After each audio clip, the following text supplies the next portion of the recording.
Hey, Auntie Bev here. I am going to give you a 2-for-1 in this video. In addition to giving you a couple of words for your vocabulary bank, I'm also going to give you my review of the Good Times cartoon recently released on Netflix. Now, this video is going to be longer than usual, so I'm just giving you a heads up about that. Now, I've read and listened to a number of interviews and comments online about what people think of the Good Times reboot. I was especially interested in what Bernadette Stannis had to say. Bernadette was the actress who played Thelma on the original Good Times series. So then I decided, well, let me just see for myself because we all know that we can look at things differently. You may see something you think is horrible, while I'll look at something and think, oh God, that is the absolute best. So I wanted to go in with an open mind. Well, my mind closed almost immediately because I was in total umbrage from what I saw. Umbrage. It means to take offense to find offensive. In the opening credit, the father, who was the grandson of the original James Evans, is in the shower and he's singing.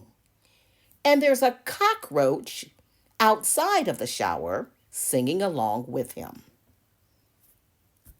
Really? And then something happens where either the water shuts off or the hot water runs out. He immediately jumps out of the shower and runs into the living room, butt naked, where his daughter is standing. Now, I don't know about you or where you come from or what you've seen, but I've never seen my dad naked. I've seen him with shorts on, but I've never seen him naked, and he would never intentionally expose himself to me. So the fact that someone thought that that was funny, once again, I'm taking umbrage to it. I found it totally offensive. And then, to make matters worse, there is a baby, an infant, who's been kicked out of the house because the baby is a drug dealer.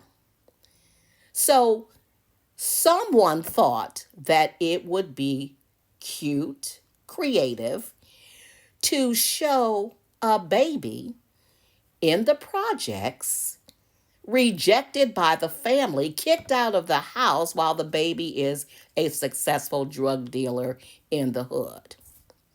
That leads me to my second vocabulary word. And the word is ignominy. Ignominy. And that means a public disgrace, shame. Now, I'm using that word for Steph Curry, NBA superstar Steph Curry. He is one of the executive producers. He signed off on this project. He had to give some money to it. He is an executive producer. His name is on this project, along with Norman Lear, who was the original creator of Good Times, which somebody claims he even stole that script, but I don't know that to be true. And then Seth MacFarlane. But Steph Curry of the Golden State Warriors should hang his head in ignominy for this project. Is he so wealthy that he really cannot see that there are black people who don't live like this, don't think that's funny? It behooves me, and that's another word, guys, behoove. It behooves me to think that Steph Curry, of all people, would had add his name to this project. Now, listen, I am not telling you you should not watch it. I believe there are 10 episodes. I am not telling you not to watch it. All I'm saying to you is that in 2024, instead of regressing the Evans family back to the 1930s and 40s, why not elevate them? Show them getting out of the projects. JJ becoming the successful artist. Bernadette becoming the successful actress or whatever it is she wanted to be.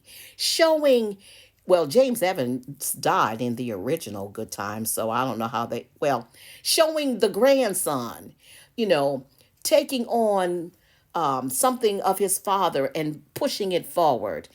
And the other thing too is that, the mother in the Good Times cartoon, her name is Beverly. I find that insulting. I take umbrage with that because that's my name. And I've never lived like that. And I don't know anybody who's lived like that. So anyway, all I'm going to say to you is that you have to make your own judgment call. It's the worst ever for me. There's nothing good about it in Good Times. And umbrage means to take offense, to be offended, and I definitely took umbrage with this cartoon. And ignominy. Steph Curry should hang his head in ignominy for allowing his name to be associated with such a heinous project. Auntie Bev speaks.